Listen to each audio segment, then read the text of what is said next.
Orkestrasi kudeta konstitusi penundaan pemilu jilid 2, Ketua MPR di barisan terdepan. Upaya penundaan pemilu dan pilpres atau kudeta konstitusi jilid 1 sangat sistematis disuarakan pada awal tahun ini. Diorkestrasi oleh 3 ketua umum partai politik dan 2 menteri. Salah satu alasan penundaan pemilu adalah tingkat kepuasan terhadap Jokowi tinggi. Mereka umumnya merujuk hasil lembaga survei yang digunakan untuk pembenaran kudeta konstitusi. Setelah kudeta konstitusi mendapat penolakan keras dari masyarakat, lembaga survei kemudian publikasi hasil survei yang sangat berbeda.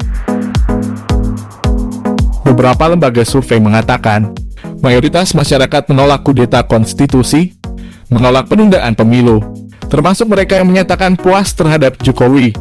Lingkaran Survei Indonesia atau LSI mengatakan, mayoritas responden yang puas dengan kinerja Presiden Joko Widodo menolak wacana penundaan penyelenggaraan pemilu 2024. Dari survei itu diperoleh 65,1% responden yang puas dengan kinerja Jokowi menentang penundaan pemilu 2024. Sedangkan di pemilih yang menyatakan tak puas dengan kinerja Jokowi, angka yang menentang penundaan pemilu jauh lebih besar, yaitu sebesar 87,3%. Terlepas dari itu semua, yang terpenting dan mendasar, penundaan pemilu merupakan pelanggaran konstitusi. Tidak ada urusan dengan popularitas atau tingkat kepuasan terhadap presiden yang rawan dimanipulasi dengan menggunakan lembaga survei.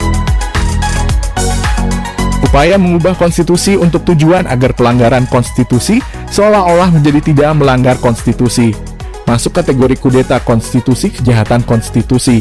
Tugas Ketua MPR seharusnya mengamankan konstitusi dan mencegah segala upaya pelanggaran dan kudeta konstitusi dari semua pihak yang ingin menghancurkan demokrasi, yang membuat Indonesia menjadi negara otoritarian dan tirani.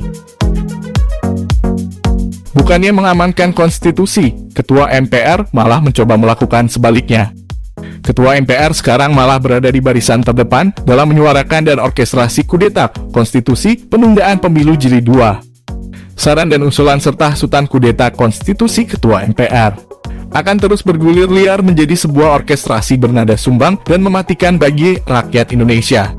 Maka dari itu, kedudukan Ketua MPR saat ini sangat membahayakan konstitusi Indonesia dan karena itu wajib diganti.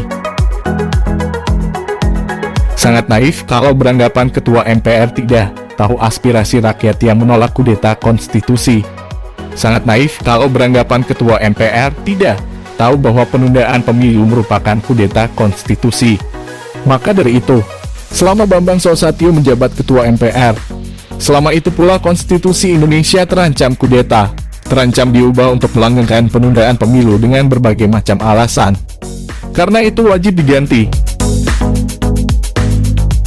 Ketua Majelis Permusyawaratan Rakyat Bambang Susatyo menuai kecaman usai ikut melontarkan soal penambahan masa jabatan Presiden Joko Widodo hingga 3 periode. Bang Sot dinilai tak ubahnya seorang pengkhianat, serupa dengan Ketua DPD Lanyala Mahmud Mataliti, yang juga menggulirkan soal perpanjangan masa jabatan Presiden Jokowi belum lama ini. Ketua MPR dan Ketua DPD pengkhianat konstitusi, kata pengamat politik Pangi Syarwi Caniago pada Jumat 9 Desember 2022. Menurut Pangi Syarwi, Bamsud dan Lanyala telah menyalahgunakan kewenangannya untuk melanggengkan kekuasaan presiden menjadi tanpa batas. Padahal konstitusi mengharuskan masa jabatan presiden cukup 2 periode. Bahkan apa mereka dari Presiden Jokowi sampai ngotot gitu amat melanggengkan kekuasaan tanpa batas? Tanya Pangi Syarwi. Saya pikir yang berpotensi menjadi pengkhianat konstitusi adalah yang punya jabatan strategis atas nama kehendak rakyat. Padahal ini agenda elit yang tidak mau pestanya cepat berakhir, lanjut Direktur Eksekutif Foxpol Research and Consulting itu. Dia menjelaskan pergantian kekuasaan secara berkala merupakan salah satu kriteria utama negara demokrasi. Sayangnya elit Indonesia justru berupaya untuk melanggengkan kekuasaan Jokowi. Mereka punya judul lagu lama dan kaset usang karena enggak ada yang memenuhi kriteria sehebat Jokowi. Ini logika gagal paham dan sesat berpikir, ujar Pangi Syarwi.